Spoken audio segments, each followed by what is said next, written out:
In the name of Allah, the most gracious, the most merciful. Assalamu alaikum, my dear Muslims. Today I want to share my journey towards the understanding of the meaning of the Quran.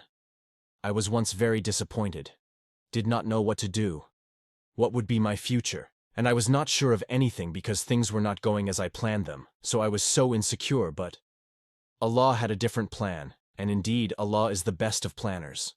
Allah gave me opportunities to explore myself, and taught me so many things that changed my perspective and made me satisfied and grateful for His all blessings and love.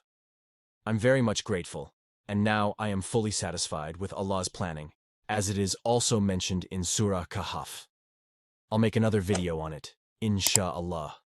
So during all this, the Quran helps me a lot to heal and be grateful. Today, I witness a world lost, chasing dreams that lead to stress and despair. I see people depressed, full of stress and anxiety. That is because they do not know the Quran and Sunnah. They are away from them. They are away from Allah, and they are after the American dream. They wanted to fulfill their worldly desires and wanted to be the richest. They have forgotten the duties, values, and ethics that Islam taught. And I know that how Satan plays tricks on our mind, and we are just slaves of our worldly desires, but we have to break this chain. This can only be possible when we internalize Islamic teachings and practices. You would have read and analyzed many books, some of your course books and some others, but not the Quran. So let us build a habit of reading and learning the meaning of the Quran.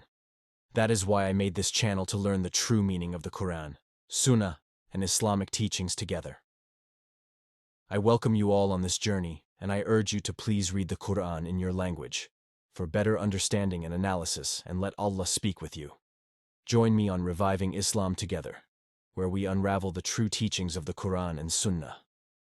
Comment below if you want to start this journey with us to learn the essence of the Quran and Sunnah with dedication and commitment. May Allah guide us all in our enlightening journey. Ameen.